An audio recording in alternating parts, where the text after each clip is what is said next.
3 techniques pour développer l'estime de soi.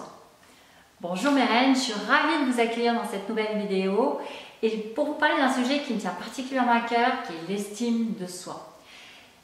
J'ai particulièrement travaillé personnellement ce sujet et justement c'est pour ça que je voulais vous partager ces 3 techniques. Alors, peut-être que vous avez eu de l'estime de vous-même, peut-être que vous vous aimiez, vous vous acceptez tel que vous étiez bien dans vos baskets, il y a quelques années de ça, et puis avec les événements de la vie, alors je pense tout particulièrement à un divorce, à un mari irrespectueux, humiliant, eh bien c'est possible que l'estime de vous-même se soit émiettée au fil des années, au fil de ces difficultés de vie.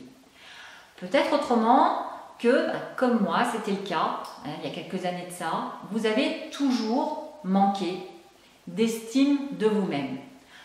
Peut-être que vous ne vous trouvez jamais suffisamment bien, jamais suffisamment belle, jamais suffisamment parfaite, que vous trouvez nulle, médiocre, inintéressante. Voilà. Donc, justement, allez, j'attaque et je vais vous partager la première technique pour commencer à développer cette estime de vous-même. Ce qu'il faut savoir, et ce qui est important donc, de savoir, c'est qu'on a toutes des forces. Alors après, on va dire des faiblesses, mais on va dire des points faibles, et des points forts. On en a toutes, forcément. Durant votre vie, je suis absolument certaine que vous avez des réussites. Vous avez certainement, mais c'est absolument certain, réussi des événements, peut-être vos études, peut-être votre travail, peut-être votre vie de couple, peut-être, je ne sais pas, mais vous avez certainement des réussites. Et c'est là où je vous invite vraiment à noter, noir sur blanc, comment vous vous sentiez durant ce moment de réussite dans votre vie. Mais vraiment à ressentir l'émotion au fond de vous.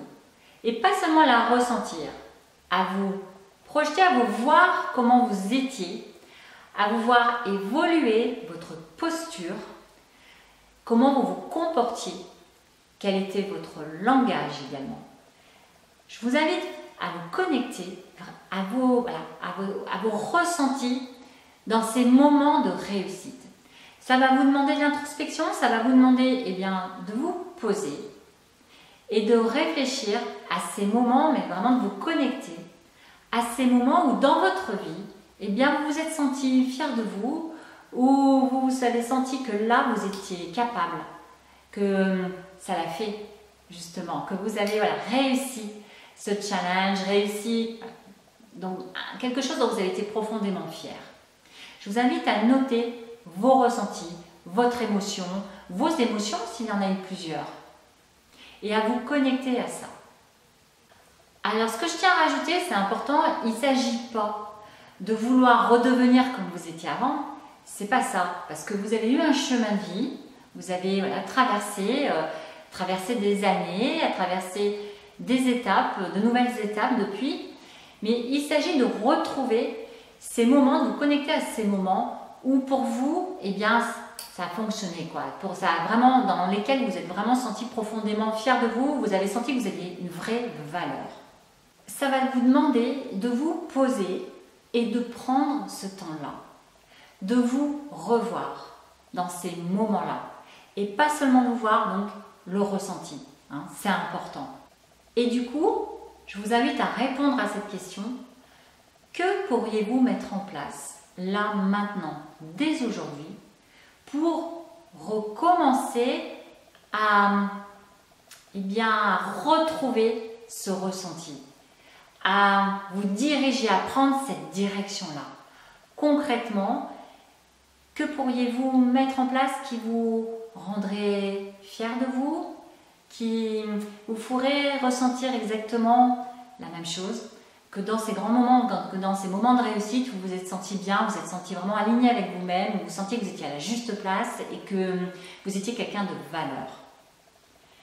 Alors, prenez le temps de prendre un stylo, de prendre une feuille et de le noter. Et vraiment, Et alors il ne s'agit pas de vous dire, voilà, comme je disais tout à l'heure, hein, de retrouver exactement la personne que vous étiez parce que vous n'êtes plus la même, vous avez évolué. Mais de retrouver ces moments de fierté, ces moments où vous vous sentiez bien tel que vous étiez. Et de voir ici, maintenant, qu'est-ce qui vous rendrait à nouveau dans cet état-là? Que pourriez-vous commencer à mettre en place dans votre vie pour prendre cette direction? Voilà la première technique. La deuxième technique maintenant pour développer votre estime de vous-même. Je parlais au début de cette vidéo de force, de points forts, de points faibles, on va dire qualité, défaut. Bon, je vous invite aussi à continuer avec votre feuille de papier et votre stylo et à noter vos points forts. Parce que pendant tout votre parcours, eh bien, vous avez tellement tendance à entretenir ce qui ne va pas chez vous, ce qui ne vous plaît pas, à mettre le doigt sur peut-être ce que vous estimez être vos bêtises, vos erreurs, sans arrêt, et à les entretenir et à les ruminer, que vous avez complètement effacé de vous-même, eh bien, vos forces qui fonctionnent bien chez vous, ce sur quoi vous pouvez vous appuyer. Alors attention, quand je dis ce qui fonctionne bien chez vous, tout fonctionne bien chez vous, mais ce que je veux dire, c'est que vous avez tellement tendance à mettre le doigt sur ce qui ne va pas sans arrêt, sur les erreurs, sur le fait que vous n'êtes pas capable, que vous ne réussissez jamais, que vous êtes moche, que vous êtes nul, que vous n'êtes pas intéressante, que vous n'avez pas de valeur en soi. Eh bien, tellement vous ruminez ça que vous n'arrivez plus à voir justement ce que vous avez réussi de bien dans votre vie et en plus aussi, quelles sont vos réelles forces parce que vous en avez. Et vous le savez tout au fond de vous. Vous savez que vous avez ces points forts. Alors, je vous invite aussi à prendre le temps de les noter. Et c'est le moment de prendre du recul par rapport à votre situation actuelle et de bien prendre conscience de vos forces et de vous dire justement sur lesquelles vous pouvez vous appuyer pour, eh bien, à nouveau entretenir ce que vous avez vraiment envie d'être, ce qui va vous rendre fier de vous.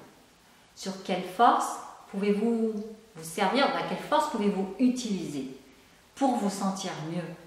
Alors déjà dans un premier temps, lisez-les. Lisez vos forces tous les jours. Ça va vous permettre de plus en plus de prendre de la distance, à moins ressasser sur ce qui ne fonctionne pas, sur ce qui ne va pas dans votre vie, sur ce qui... Entretenez ce que vous considérez vous-même, hein, parce que ça c'est votre vision de vous-même. Ce que vous considérez être vos forces chez vous. Alors vous avez votre vision de vous-même, mais en même temps, justement, vos réussites. Ce que vous savez concrètement, puisque ça a fonctionné déjà auparavant, ça vous l'a prouvé que vous êtes capable de le faire. Entretenez ça tout le temps. Pensez-y tous les jours. Et puis, en prenant ce recul, justement, ça va aussi vous permettre d'analyser les situations que vous avez pu traverser, celles qui vous ont peut-être fait souffrir, celles où vous êtes senti mal, peut-être rabaissé. Prenez la distance avec ça. Dans toute situation, dans toute difficulté, on en tire une leçon et on en tire du positif. Alors prenez la distance et voyez ce que vous pouvez tirer de bon, ce que ça vous a appris, cette difficulté. Ça vous a peut-être appris justement, vous avez peut-être appris que du coup, la prochaine fois, vous sélectionnerez peut-être mieux vos amis en fonction de tel critère, tel autre. Vous voyez, vous en avez tiré une leçon, c'est certain. Alors gardez cette leçon en vous parce qu'elle vous a permis de grandir. Alors la troisième technique pour développer son estime de soi, alors j'ai fait une vidéo la semaine dernière un peu sur ce sujet, mais j'y reviens parce que c'est tellement important, c'est le jugement. Il faut sortir du jugement. Alors la semaine dernière c'était sur le regard spécialement des autres, mais aussi sur le regard sur soi. Arrêtez de considérer que ce que vous disent les autres, cela vous définit en tant que personne. Et quand je dis les autres, Ça peut être votre père, ça peut être votre mère, ça peut être votre grand-mère, ça peut être des membres de la famille, ça peut être des amis proches. Arrêtez d'acheter, c'est-à-dire de vous l'approprier comme chose faite, enfin comme si c'était une obligation, que c'était vrai, comme si c'était une vérité. Voilà, c'était le terme que je cherchais. Ce que vous disent les autres. Si par exemple, votre mère vous a toujours dit que vous étiez fainéante, elle vous a toujours dit non, arrête de faire ça parce que tu n'y arrives jamais. Ah non, mais cette robe elle te boudine parce que tu as vu comme tu es faite, du coup, forcément, avec les fesses que tu as, ça passera jamais. Enfin, c'est pas parce qu'on vous a tenu ce langage-là, ce discours-là, que vous devez vous approprier le fait que, eh bien, que vous êtes trop grosse, que vous êtes mal faite, que tout ce que vous dites, eh bien, c'est inintéressant. Ce ne sont pas les autres qui définissent qui vous êtes. Vous êtes une personne à part, unique. À vous de faire connaissance avec vous-même. Parce que c'est pareil, ça n'est pas non plus vous-même qui devez vous définir. Parce que forcément, hein, quand on se compare aux autres aussi, quand on a ce jugement vis-à-vis des autres, quand on se dit « Ah là, non mais elle s'exprime super bien, moi dès que je parle, je commence à perdre mes moyens, je ne sais pas faire, puis je dis n'importe quoi, et je fais des fautes, C'est vous aussi, c'est le regard, c'est le jugement que vous portez sur vous-même. Alors je vous invite vraiment à vous poser aussi, à prendre un stylo, une feuille et à faire connaissance avec vous-même, à apprendre à vous connaître. Pour cela, ça demande eh bien, de s'écouter, d'arriver à écouter des fois cette petite voix qui nous parle et qui nous dit qu'on a envie de faire ça, et puis si votre mari vous dit « Oh non, moi j'ai pas envie » et tout ça, oui mais vous, cette petite voix qui vous dit que vous avez envie, écoutez-vous, apprenez à vous connaître.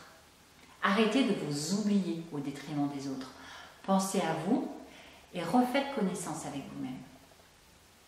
Vous savez, l'estime de soi, c'est quelque chose aussi qui se construit.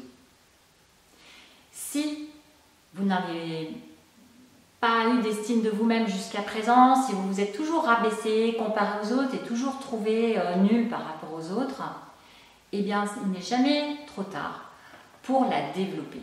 C'est comme si vous construisiez une belle maison. Au départ, la maison, vous allez faire les fondations. Alors, peut-être que vous allez avoir un souci avec le maçon qui va vous faire un peu la fondation de travers, que vous allez lui dire de rectifier les choses, il va intervenir, il va les rectifier. Et puis ensuite, vous allez commencer à faire les murs. Premier étage, deuxième étage, la toiture, ça va demander un peu de temps, mais ça le fait. Et puis parfois, ça fait avec un peu des difficultés. C'est pas évident. Il va y avoir peut-être un souci de mesure dans une pièce, voilà, elle ne va pas être aux bonnes dimensions, donc vous allez à nouveau demander au maçon qu'il réintervienne. Le charpentier va peut-être pas vous livrer les bonnes tuiles, donc vous allez demander au charpentier qu'il livre les bonnes tuiles. Et puis ça va avancer. Et puis vous allez passer à l'intérieur. Il va falloir faire l'électricité, il va peut-être y avoir des soucis sur l'électricité, la plomberie, c'est pareil. Mais ça va se faire. Mais ça demande de l'entretien. Ça demande un peu de temps. Et puis ensuite, vous aménagez. Vous rentrez dans cette belle maison que vous aimez tant. Et ça vous fait du bien. Mais attention, c'est pas... Cette maison, elle va encore demander de l'entretien parce que elle s'est construite en 8 mois, 9 mois. Peut-être qu'elle s'est construite en 2 ans. Ça a demandé un peu de temps. Et puis ensuite, elle demande que vous preniez soin d'elle. Donc, refaire les peintures des volets, refaire la peinture de la salle de bain. Vous voyez, prendre soin d'elle. L'estime de soi, c'est comme une maison. Petit à petit, elle va se construire, mais ça va demander justement tout le temps que vous l'entreteniez. Ça va demander tout le temps que vous mettiez en avant vos points forts, que vous appreniez à vous connaître, à savoir qui vous êtes, et que c'est juste ok. Et que si vous avez des points faibles, sachez que tout le monde a des points faibles, et que c'est ok aussi. C'est de faire la paix avec vous-même, c'est de vous accepter, et c'est d'entretenir de plus en plus vos forces, de façon à ce qu'elles vous aident de plus en plus à avancer, à prendre la direction. de ce qui vous fait vous kiffer, de ce dont vous avez vraiment envie, pour vous sentir bien, pour vous sentir fier de vous, pour ressentir que vous êtes quelqu'un de valeur, vraiment. Alors je vous invite à entretenir votre maison intérieure tous les jours, le plus régulièrement possible. Et puis à vous projeter dans 1 an, dans 5 ans, dans 10 ans. Où voulez-vous aller? Comment voulez-vous vous sentir? Surtout, prenez de la distance avec ces jugements, qu'ils soient extérieurs ou que ce soit les jugements qui vous viennent tout de suite, d'emblée dans votre esprit. Prenez de la distance avec ces jugements et rebondissez à chaque fois sur ce qui fait vos forces, sur vos réussites. Alors je vous pose une question. Que pourriez-vous mettre en place là, aujourd'hui, tout de suite maintenant, pour vous prendre la direction de l'acceptation de vous-même, pour devenir votre meilleur ami, pour commencer à poser la première pierre de votre maison. Si vous voulez aller plus loin et être accompagné dans cette démarche pour développer votre estime de vous-même plus rapidement, eh bien, je vous invite à cliquer sur le lien dessous la description de cette vidéo. Vous aurez un lien pour vous diriger vers un atelier qui aura lieu, l'atelier donc sur l'estime de soi. Je vous laisse cliquer dessus, vous aurez tout le détail de cet atelier. Moi, je vous retrouve très bientôt dans une prochaine vidéo. Je vous kiffe, je vous embrasse. À très vite, mes reines. Bye bye.